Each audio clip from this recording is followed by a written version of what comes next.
Hey everybody, it's just me, Ted, 1969 here, and we're looking at my purchase from EV Games tonight.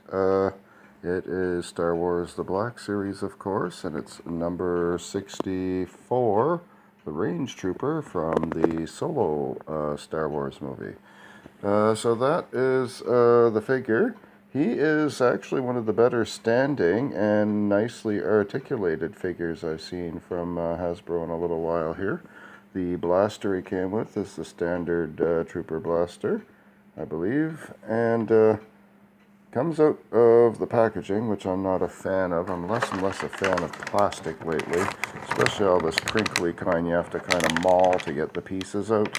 Hello Hasbro, can we kind of think of something different that uses no plastic and maybe twist tie the figure onto the cardboard? Anyhow, yeah, the figure comes with cloth goods collar here, I guess, or cowl, something like that. And then he's got kind of a rubber printed affair there that's the rest of his coat, presumably, or intended to be. The armor, as you might have seen, looks kind of familiar from Rogue One figures, and I guess they kind of spoofed it up a little different. Then he's got what looks like sort of the Imperial officer armor there, and the boots are kind of moon boot kind of deal, or for walking on that train thing they were on, mining car or whatever it was. So anyway, yeah, you can actually balance with these boots. It's kind of hard to show with just the one hand and the other holding the camera. However, I'll just lay him flat here. There's a good articulation in the foot, and it can go back quite far like that.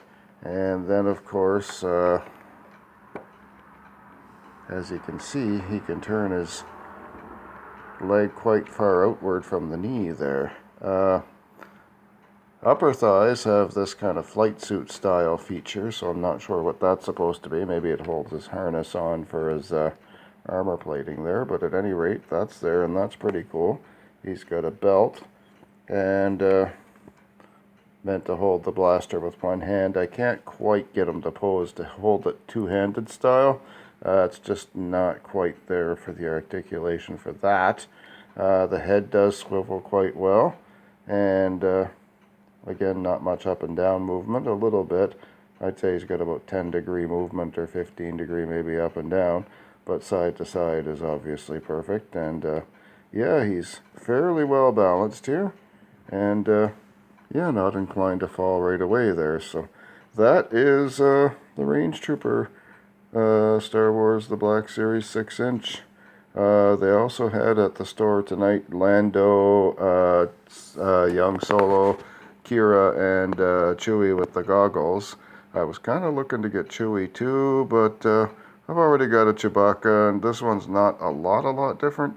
Might look and get some later on if I've got money to burn on other paychecks. We'll see how long they last. They still seem to have an abundance of figures from that. From like, they have Spirit, Ben Kenobi, and so forth. So yeah, he's got this nice armor feature on the back here. Looks to be some kind of a circuitry panel, probably for communications or something. Nice profile to him. I've kind of got a thing for Stormtroopers. I don't have all of them by any means, but I have like Astromechs and Stormtroopers is what I usually have when I collect things. So that's kind of what I ended up with a lot of my boxes. So yeah, I like that yellow mask there too. So that's kind of a nice feature for the eyes. And that is a well detailed. They've got some nice weathering on this figure. So that's one thing I like that they did, is they kind of dirtied up the troopers to show like they're actually working for a living there in the early days of the Empire. Not quite around Battle of Yavin time when they were riding on their reputation. So anyhow, this is my review of the Black Series 64 number Range Trooper 6-inch figure, and I've been pretty impressed with them so far, right out of the box. So he'll look great in the collection, and if you haven't got him yet, I advise you to look out for him. My next thing I'm trying to find is Commander Rex. I've got Commander Wolf, but hopefully I'll find a Rex somewhere out in the wild before too much longer. May the Force be with you.